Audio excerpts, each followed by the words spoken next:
hay varios modelos y ustedes conocen, el que más conocen es el cognitivo-conductual, ¿cierto? Sí. Entonces vamos a poner cognitivo-conductual, después está el psicoanálisis, después está el humanista y después está sistémico.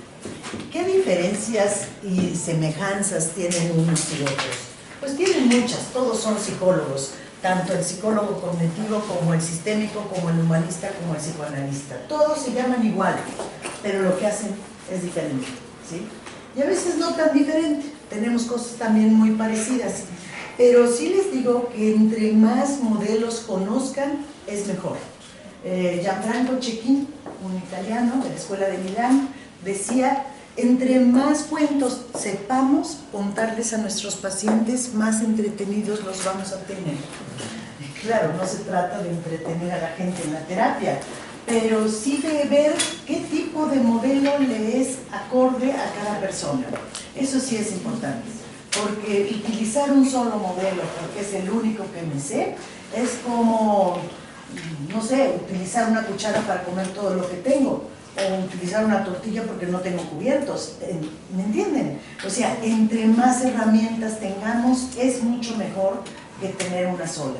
Entonces sí los invito a que se metan un poco más en otros modelos teóricos, porque aquí nos dan un entrenamiento excelente en cognitivo-conductual, y es un modelo muy útil para hacer cambios rápidos, no muy profundos, porque para profundidad tenemos el psicoanálisis, pero como es tan profundo, bueno, pues escarba hasta encontrar petróleo, pero el sistémico utiliza una cosa y otra. Vamos, si lo pusiéramos en los extremos, estos dos serían los dos extremos, el cognitivo-conductual y el psicoanálisis, y en medio estarían el humanista y el sistémico. Pero ¿cuál es la diferencia del sistémico? Primero les pregunto, ¿quién me dice que es un sistema? Con ganas, hombre, parecen de la UNAM, ¿o no? Los de la UNAM hablan mucho, ¿no es cierto? A ver, ¿qué es un sistema, señorita? Pues yo lo entendería más bien como un organismo que se compone de diversas partes y las partes. El sistema no es un organismo. ¿No? No. Bueno, sería eso. ¿Se compone de diferentes partes? Sí.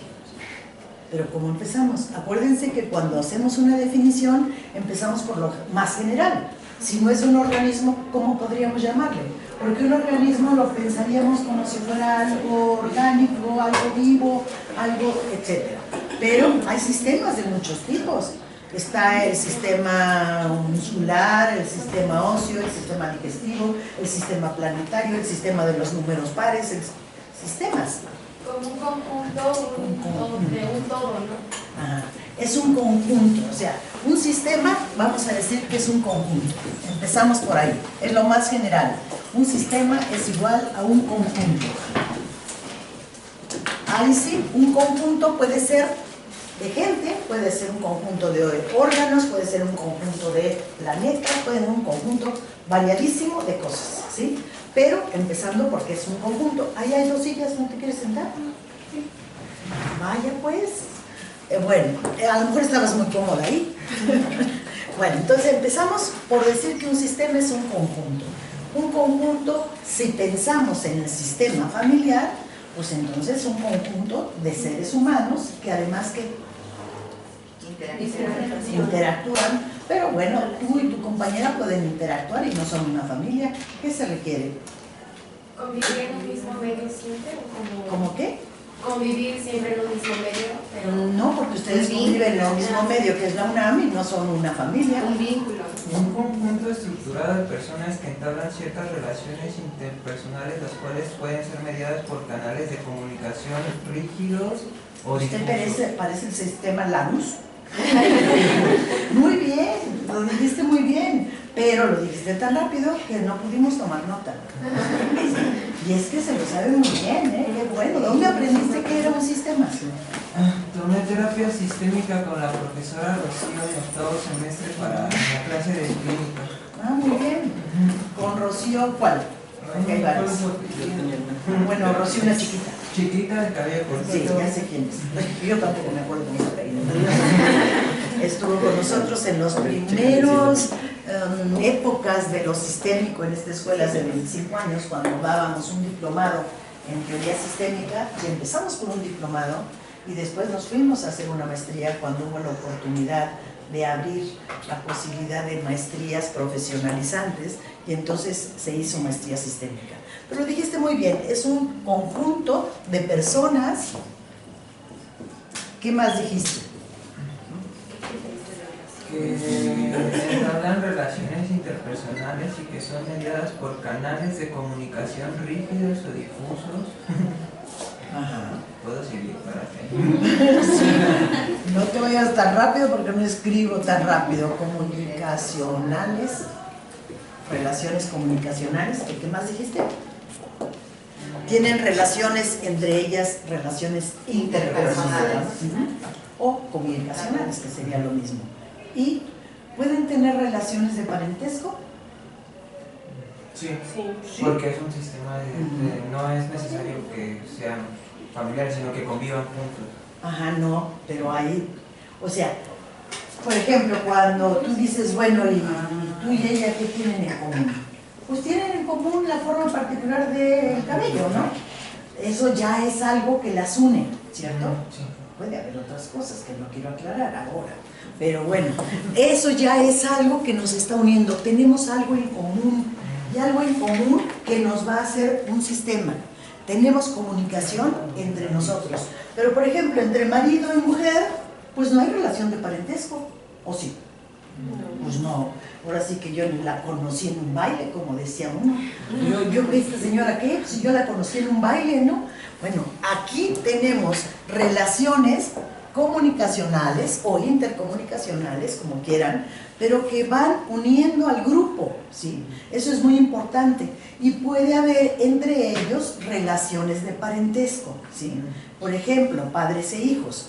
Entonces, vamos a pintar un sistema para que nos quede más claro, porque a mí me gusta mucho hacer este esquema que se llama mapa familiar o genograma, ¿sí? Le vamos a poner nombre, un mapa familiar o un genograma. Toda familia se inicia por la relación filial, entre dos humanos que deciden vivir juntos. Eso es muy importante. Dos humanos que deciden vivir juntos. Pueden ser dos hombres, pueden ser dos mujeres, pueden ser una mujer y un hombre, lo que quieran. Pero son dos personas que deciden vivir juntas, ¿sí? Y el vivir juntas va formando entre ellos relaciones mucho más fuertes que relaciones eventuales. O sea, si ustedes viven 20 años con una persona, si hasta vivir 20 años con un perro nos hace parecidos al perro, y al rato estamos ladrando. Bueno, pues sí es cierto, ¿eh? No sé si se hayan fijado que los perros se parecen a sus dueños. Sí. O sea, ¿tu perro se parece a ti? Mucho. ¿Qué raza es tu perro? Cocker. Un cocker. ¿Y en qué se parece a ti tu perro? Pues, no sé, se enoja cuando no le dan de comer. Bueno, es que con la convivencia uno va adquiriendo relaciones que nos hacen formar un grupo, ¿sí? Si a ti te quitan tu perro, vas a tener un duelo, ¿sí? ¿Por qué? Porque se han creado entre estas dos personas algo que conocemos historia, y la historia compartida va formando relaciones muy fuertes, ¿cierto? Sí. Yo les traje, bueno, tengo ahí una serie de PowerPoint sobre la familia, pero no quise hacerlo porque fíjense que el PowerPoint, yo no sé, pero a mí al principio me pareció hermosísimo sistema, ya no tienes que pintar en el pizarrón, pero ahora veo que nos encasilla mucho. O sea, nos ponemos a leer lo que ya dice ahí, pues resulta aburridísimo para ustedes y para nosotros también. Entonces, por eso mejor dejé ahí el PowerPoint y dije, bueno, pues si se necesita lo usamos. Para cosas mucho más, digamos, de diseño o de cosas que tengan ustedes que ver o definiciones que tengan que escuchar, es más fácil poner un PowerPoint porque ya está muy encuadradito. Pero cuando son cosas tan creativas como dar una clase, es mucho mejor la clase tradicional como la que estamos haciendo, ¿no les parece? En donde ustedes interactúan y yo les regreso la interacción o les digo sí o les digo no. Entonces, así lo vamos a hacer las dos clases que vamos a venir. Entonces, crear una historia compartida va generando lazos de unión, ¿cierto o no? Sí, esos lazos de unión pueden ser buenos o malos, pueden ser de crecimiento o pueden ser de involución. O sea, hay lazos de unión que nos hacen crecer y hay otros lazos de unión que nos llevan a la muerte. ¿Quién me pone un caso en la parte positiva? Un lazo de unión que nos ayude a crecer. ¿Bien? Sí, sí, sí. No sé, quizá con la madre, si Sí, esta sabes. relación es positiva, pues puede generar en el hijo pues un vínculo muy fuerte en donde haya pues estabilidad emocional. Perfecto. Y genere como este desarrollo en muchas áreas. Muy bien.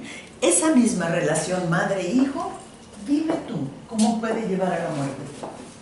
Cuando la madre es poco afectiva, cuando es violenta, cuando tiene abandono emocional, el menor. Bueno, ya con eso el niño tiende a crecer con un paradigma muy, muy diferente y a tener muchos rechazos y a formar vínculos con otras personas. Muy bien, fíjense qué bonito están diciendo. Esta historia compartida va generando lazos que pueden ser positivos o pueden ser negativos, que pueden llevarte a la vida o pueden llevarte a la muerte, ¿sí? Y no digas la relación padre, madre, hijo, etcétera, que esas son relaciones muy fuertes, porque desde que tú naces, el ser humano, decía Humberto Maturana, un biólogo chileno, el ser humano es el mamífero más imperfecto, que nace, que si lo dejas solo se muere. Y es cierto, o sea, somos tan incapaces de tener una autonomía recién nacidos, que ustedes, bueno, no lo hagan, pero si dejamos solo a un bebé recién nacido, no es capaz de sobrevivir más de 48 horas. Acá hay una sillita, si quieres. Y la próxima vez que usted llegue tarde, media hora, ya no le abro la puerta. Bueno, le van a abrir la puerta porque yo no voy a estar, pero no es bueno llegar tarde a ningún lado, ¿sí? Ustedes pueden perder un pleito si son abogados por llegar tarde, o pueden perder un partido de fútbol porque son el portero y llegaron tarde. Bueno, entonces no lleguen tarde a ningún lado, es muy importante llegar a tiempo, ni antes ni después, ¿vale? Promesa, ¿vale? Entonces vamos creando lazos en nuestra vida, vamos creando uniones, relaciones que perduran, pero muchísimo. ¿Ustedes se acuerdan? ¿Quién se acuerda de su abuelo o de su abuela? Levanten la mano. O sea, ¿se dan cuenta? Ahora, levanten la mano, ¿quién vive su abuelo o su abuela? O su abuelo y su abuela. O sea, ya son menos. O sea, la mitad del salón ya no vive la abuela o el abuelo. ¿Sí? Pero todos recuerdan a su abuelo y a su abuela. ¿Por qué? Porque ellos crearon lazos. No les dejaron herencia, ¿o sí? Pero les dejaron herencia de relación. Sí, me dejaron una casa y un coche, no, bueno. Pero nos dejaron muchas costumbres. Los lazos comunicacionales, estos de los que hablabas, van generando hábitos, costumbres, con formas de conceptuar la vida que nos van a marcar por el resto de la existencia, si no hacemos terapia. Porque a veces, haciendo terapia, uno puede modificar su manera de pensar. Pero hay gente que nunca hizo terapia y entonces lo que hace pues es irse con sus creencias y mantener sus creencias por el resto de su vida, ¿cierto? Sí. Pero esas creencias tienen que ver con estos lazos que se establecieron desde muy, muy pequeño, ¿sí? Si quieres ir por otra silla, acabamos de regañar a tu compañera que llegó hace 4 minutos. A ti mereces un regaño peor. No, yo no acostumbro a regañar, pero sí, por favor, lleguen a tiempo. Porque aunque no hagan nada de puntitas, no como yo que Carolina sabía que ahí venías desde que estaba subiendo las escaleras, porque traer tacones hace uno ruido. Entonces, como yo camino muy rápido, ya hace ruido estos tacones, pues entonces todo el mundo sabe que ahí viene, no podría ser ladrón. Porque él llega a entrar de puntitas. Pero bueno, no llegue a estar la amiguita. Bueno, entonces esos lazos van a perdurar toda la vida. Ahora, vamos a hacer un poquito de reflexión. Reflexionando es como la gente piensa. Olvídense de los modelos teóricos. Si no hay reflexión, no hay cambio. La gente cambia cuando tiene que cambiar. ¿Y cuándo tiene que cambiar la gente? Cuando algo les parece que va mal en su vida, como que algunas personas quieren cambiar ese algo para pues tomar estabilidad en su vida. ¿Y cómo sabes que te va mal en la vida? ¿Cómo que te va mal? Pues ya cuando te está afectando emocionalmente, puede ser. No está muy claro. O sea que tú no has cambiado. Va a ser un poquito cognitivo, pero es cuando algo no es funcional. Algo ya te está impidiendo, es decir, algo te está impidiendo directamente seguir con tu vida o tus relaciones de pareja. Algo hay que te está imposibilitando o está frenando tus conductas que a veces hacen que ese seguimiento del día a día, de la vida cotidiana, la rutina empieza a cambiar. Es cuando sienten ellos el cambio, un cambio drástico en su vida, algún duelo, La teoría del cambio es tan importante en cualquiera de estos modelos teóricos. Ahorita vamos a hablar de ella. ¿Ibas a comentar algo del cambio? Sí, yo creo que el cambio no, a veces ni siquiera viene de las personas mismas, viene de las otras. O sea, lo que te están diciendo, cómo ellos están comunicando contigo y cómo ellos te están haciendo saber que tú estás mal, aunque a veces tú no lo sientas, pero pues estás formando parte de los demás. En el momento en el que los demás te empiezan a marcar que algo va mal, es cuando las personas se proponen cambiar realmente. A ver, tú entonces, bajo esa concepción, ¿recomendarías una terapia de más de una persona o te quedarías con el modelo de una persona? Yo creo que sí es necesario porque interactuaré con todas las personas que están implicadas, porque no es el problema de uno solo, es de todos. Ojo, eso es bien importante y eso se llama epistemología. Palabra tan difícil, pero tiene un significado. Epistemología significa, episteme, ¿qué quiere decir? Es conocimiento, ¿no? Ajá, episteme, conocimiento, logos, historia, tratado, estudio, etc. Es el estudio del conocimiento, es saber cómo conozco, cómo sé que sé. Por eso resulta tan complicado. O sea, ¿cómo sé que los hombres de bigote son malos? Porque mi abuela decía que los bigotones y barbones son peor de malos que los lampiños. Pero ¿de dónde inventé yo eso? Y muchas veces no sabes de dónde viene ese saber que tiene que ver con los lazos, con la comunicación, con todos estos saberes que te han heredado en tu familia, porque no te los heredan en una cajita, que está, mijita, llévese sus saberes para que los trabaje en su casa, sino que es algo que ni siquiera te das cuenta. Por eso, epistemología te enseña a cuestionarte tus propios saberes.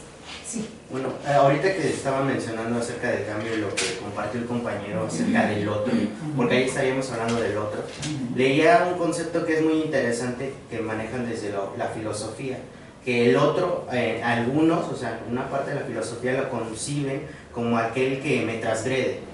¿Por qué? Porque precisamente tenemos una cierta creencia, una cierta forma de ver el mundo, pero en cuanto viene alguien más y me dice, ¿sabes qué? Eso no está bien, choca con lo que yo tengo y entonces puede llegar a conflictuarme, ¿no? Es decir, si por ejemplo a mí me dicen, me educaron para decir que los hombres no lloran, por ejemplo, y llega alguien y dice, no, sí, yo lloro, ¿no? Y es más, o sea, a eso le suma y pues, a mí me gustan los hombres, ¿no? Me transgrede la creencia de la persona, ¿no? Y entonces yo creo que ahí es donde también se originan muchas de las cuestiones conflictivas, porque hasta cierto punto nosotros vivimos de acuerdo a una cierta filosofía, una cierta ideología, pero hay un momento en el que choca con el de alguien más, y es cuando comienza este cuestionamiento de estar bien lo que yo estoy haciendo, hasta qué punto y a quién le beneficia, y si no es benéfico, ¿para quién? ¿Para mí o para los demás? ¿No? Y entonces de ahí podríamos comenzar a hablar de esta parte del cambio. La teoría del cambio. Hay muchas teorías de cómo la gente cambia. Indudablemente uno cambia a lo largo de la vida. Hay cambios que uno puede prever desde antes. Por ejemplo, Si se te muere tu mascota, yo puedo prever que te vas a poner triste. Pues eso es un cambio que se da en tu entorno y que va a provocar un sentimiento. Generalmente los cambios nos provocan sentimientos, ¿o no? O sea, si llegas a tu casa y tu planta favorita, que el rosal que tenías está muerto y aplastado porque a alguien se le ocurrió ponerle un peso encima y se rompió, pues claro que te da tristeza. Entonces, vamos a hablar de las teorías del cambio en un rato. Pero me voy a regresar hasta acá. Parece que estamos yendo y viniendo, pero es así como uno aprende. No aprende de manera lineal y consecutiva como pareciera que era como enseñábamos antes, ¿no? Empiezo por la A, luego la B, y ahora se está enseñando a través de concepciones sistémicas. O sea, es más fácil que un niño aprenda a leer más rápido si aprende a leer los conceptos en su grupo, o sea, junto con otras palabras, que se aprende a leer amarillo.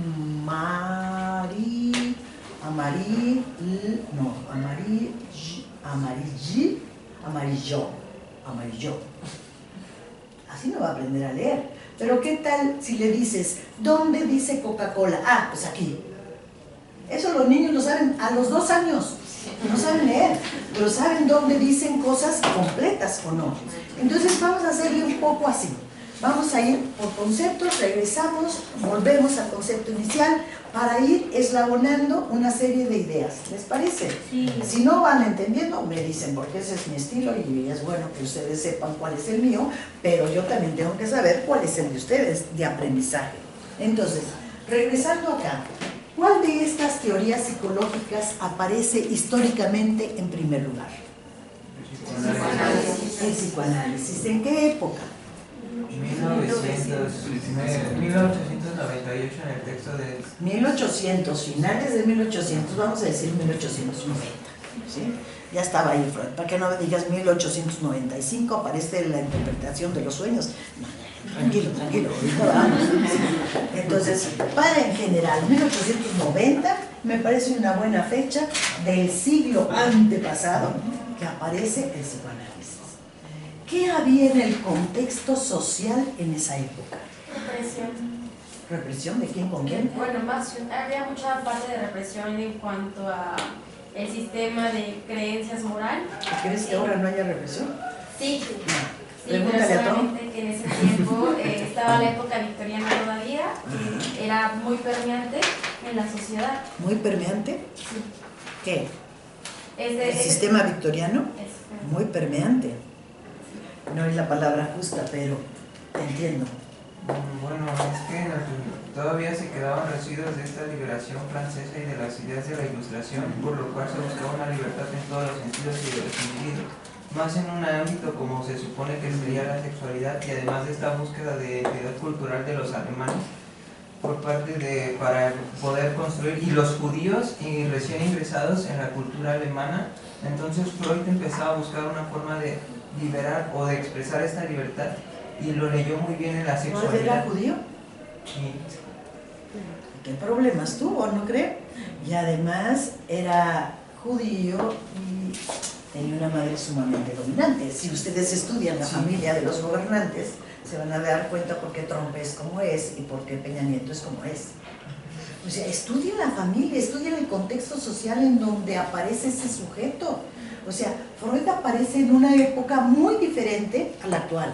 Freud está rodeado de médicos, no está rodeado de psicólogos, porque la psicología ni siquiera existía como ciencia, ¿sí? Estaba viendo otras cosas los psicólogos. Pero Freud empieza a meterse en el intelecto, empieza a meterse en lo profundo, inventa términos, una cantidad de... Yo creo que la gente que más términos ha inventado para construir su teoría. Y los inventa porque no había forma de describir lo que él estaba diciendo. Pero fue bombardeado muchísimo por la sociedad médica, ¿sí? Siempre los innovadores son muy criticados, ¿sí? Y no los dejan trabajar porque, bueno, vienen a mover todas las creencias, ¿sí? De la gente que ya está establecida y sentadita en su lugar. De repente viene el otro, te mueve la silla y te tira. Dices, no, yo aquí me quedo, y te agarras de la silla. Entonces, Esto del cambio de creencias es algo que se da en la ciencia, pero la ciencia requiere del cambio de creencias para poder avanzar. Los humanos también necesitamos cambiar para poder avanzar. Lo único que tenemos cierto en este mundo son dos cosas: que nos vamos a morir, primera certeza, y segundo, que todo cambia y que nada permanece igual. Aunque ustedes digan, no, el cerro que está frente a mi casa siempre ha estado ahí, no se ha ido. Pues claro, el cerro no se va a ir, pero el cerro cambia. Y a veces uno dice, yo, por ejemplo, conocía los cerros de Lomas Verdes sin casas. Y ahora los cerros de Lomas Verdes están llenos de casas y calles. Y está junto a mi casa, ¿sí? Entonces dice uno, claro, este cambio no se dio en un año, ni se dio en 2, se dio en 20, 30, 40 años. Pero todo cambia. Si ustedes compran una computadora, la última edición, cuando la sacan de su caja ya es vieja, es obsoleta, porque apareció otro modelo nuevo. Entonces, todo cambia, todo se transforma. Y son dos concepciones importantísimas para poder vivir y que tienen que ver con la teoría del cambio, ¿sí? Todo se transforma.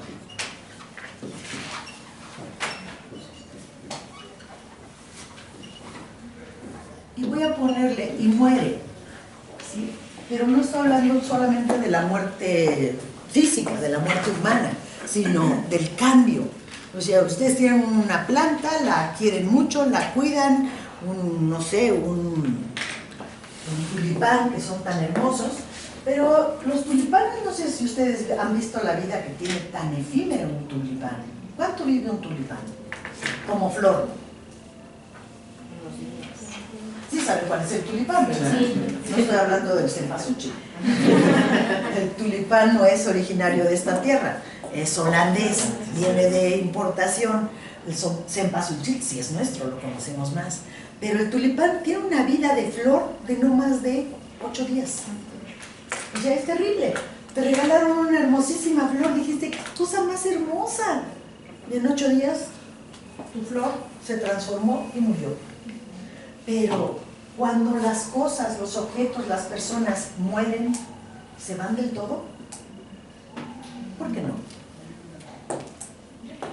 Pues porque, como decíamos, no dejan su legado entre nosotros, ¿no? Y aunque se vayan, pues esas creencias que nos brindaron, bueno, siguen permaneciendo en nosotros. Ok, eso es muy bueno saberlo. Cuando alguien muere, en vez de decirles, te acompaño en tu dolor, tonterías como esas, o cualquier otra que se les ocurra que no es cierto, o sea, lo que vamos a poder ayudar a la gente es decir, esto, todo se transforma. O sea, tu abuelita va a seguir contigo hasta que tú sigas recordándola. El día que dejes de recordar a tu abuelo muere, ¿sí? Entonces, el recuerdo es mucho más allá que la vida que es perenne, la vida física, ¿sí? Pero eso es importante saberlo, porque nos da cierto consuelo en las pérdidas. Pues no es lo mismo que me digan, sí, tu perro mientras lo recuerdes, que jugar con el perro, digo, no es lo mismo. Pero nos queda así como cierta constancia de que si todo se transforma y no se pierde la energía, bueno, pues ahí va a estar la energía de esa persona que se fue, o la energía de mi perro. ¿Cuántas veces cuando alguien se ha ido, ustedes no recuerdan hasta su voz y parece que les está hablando? No sé si les haya pasado. Y luego dicen, es que ya te estás volviendo loco. Pues no, o sea, por supuesto que no. Sobre todo en los días posteriores a la muerte de alguien, uno puede sentir que ahí está, y que ahí viene, y que ya oí la llave, y ya está entrando, y oigo sus pasos, y oigo su voz. ¿Qué es eso? ¿Es que ya te estás volviendo loco? No, ¿qué es eso? ¿Por qué nos pasa eso? Bueno, no les pasa a todos, nada más a los locos. No nos pasa a todos, pero sucede. ¿Por qué? Porque lo acaban de decir. Porque estos lazos, esta comunicación, estas ideas quedaron grabadas en sus interconexiones cerebrales, si queremos hablar de la neurofisiología. Entonces, si esto fue en 1890, uno diría, ¿por qué en el 2017 sigue habiendo psicólogos psicoanalistas? Pues ya deberían de haber pasado de moda, ¿no creen? Como las películas, como el cabello. como los pantalones rotos, como la ropa usada con las costuras por fuera, pues ya deberían de haber pasado de moda. A ustedes no les tocó los flecos como de fuente, ¿verdad que se usaron? Por lo menos hace unos 15 años aquí en la escuela todas las niñas traían un fleco como si fuera de fuente así. Y yo cada vez que veo esas cosas raras saco mi teléfono o celular para tomarles una foto. Luego les tomo una foto. Porque al cabo del tiempo uno dice, ¡ay, pero cómo andaba yo así! ¡Qué barbaridad! Mira nada más qué loca estaba yo. O mira qué bien me veía yo, voy a regresar a aquella época. O sea, uno va cambiando, va cambiando. Y si esto es así, ¿cómo es posible que el psicoanálisis siga existiendo cuando todo el contexto ha cambiado? ¿Por qué? Es que tiene que ver con la teoría del conocimiento, ¿no? Si todo cambia, epistemología. Y la forma en que tú estás sabiendo sobre la realidad tiene un concepto fuerte y que es replicable y puede aparentar una universalidad. Entonces, las teorías se tienen que reconstruir a partir de los conceptos. Hay conceptos nodales que estructuran los posteriores cambios. No puedes estar cambiando y cambiando porque si no, no harías conocimiento o ciencia. Claro, o sea, todo va cambiando, pero no dejas de lado esto, porque te sirve para estructurar lo nuevo. Pero en el otro extremo estaba esta parte. Aquí se estudiaba lo que no podía verse, se inventaron términos, el inconsciente, el superyo, el sabe qué y el sabe cuánto. Y acá es exactamente lo contrario, solamente se va a estudiar lo que se ve, lo que se puede medir, lo que se puede observar, ¿sí? Dos extremos del conocimiento. Acá estudiemos lo que no se ve, pero ahí está. ¿Y cómo sabes que ahí está? Porque yo te lo digo. Yo soy Dios Padre. Y acá estamos también con fallas porque estudiar solamente lo que se conoce también nos deja fuera otra parte del espectro. O sea, tan mal puede estar este como puede estar este. Pero en esta época, ¿qué estaba pasando y en dónde se crea? Así como esto se creó en Europa, específicamente, ¿en dónde? El psicoanálisis. O sea, en los países más fuertes de aquella época, en Francia, Inglaterra, Alemania, se va a crear el psicoanálisis. ¿Y el cognitivo-conductual? En 1940 en Estados Unidos. En Estados Unidos. ¿Y cuál es la filosofía de los americanos? Compre, use, tire. O sea, lo que sirve para ahorita no sirve para el rato. O sea, es una filosofía totalmente diferente y es una epistemología también totalmente diferente. Entonces, aquello que en esta época sirvió, que es el psicoanálisis, ya no sirve en esta otra. ¿Sí? Ya no es útil el psicoanálisis en la época del conductismo, porque aquí están solamente atendiendo lo que es útil, lo que sirve para el momento. Tú sacas algo del refrigerador y si no lo usas en ese momento lo tiras. ¿Sí? Porque todo es así, todo es tan rápido y tan percedero que no puede durar mucho. Son dos filosofías y epistemologías totalmente distintas. Por eso los ponemos en los dos extremos. El humanismo, ¿dónde surge? ¿Quién lo creó? ¿En qué época?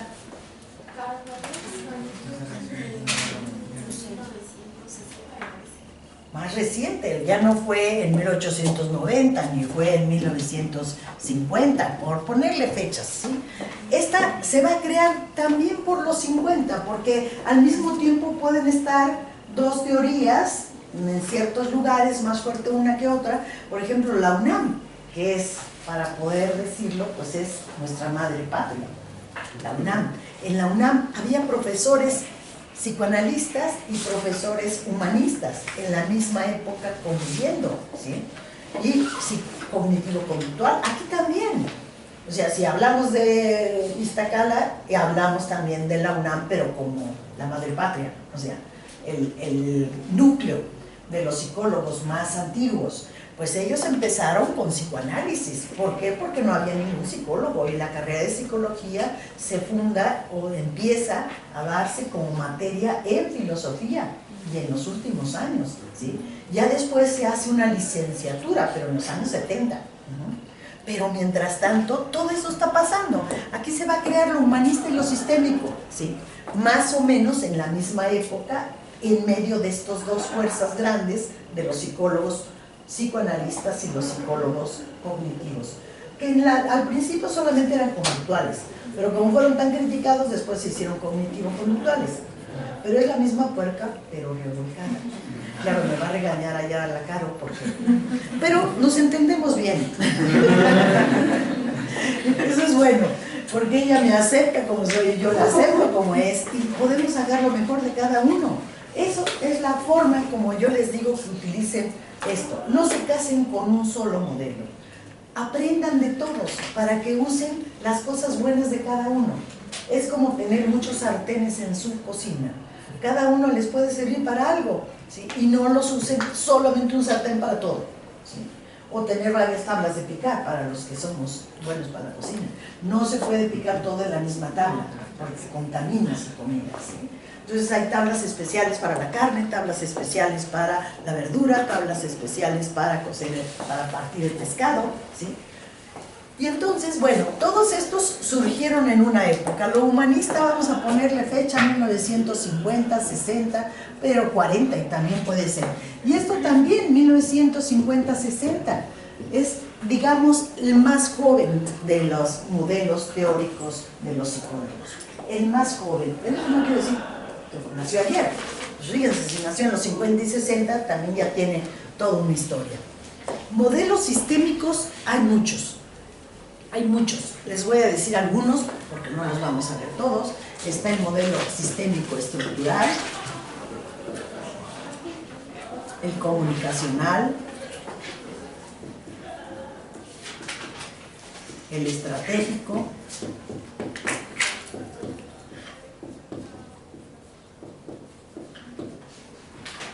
el modelo, me falta el narrativo,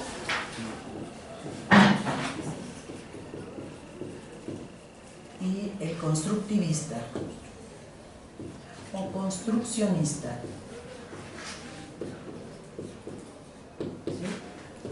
Estos son algunos de los modelos, ¿sí? El más reciente están en orden de aparición. Quizá el comunicacional fue primero que el estructural, otros dicen que primero fue el estructural, pero bueno, aparecieron en esa época y todos, la mayoría de ellos, aparecieron en Estados Unidos. ¿Sí? Ahí tenemos otra cosa importante que ver. ¿Por qué en Estados Unidos? Estados Unidos es el país más guerrillero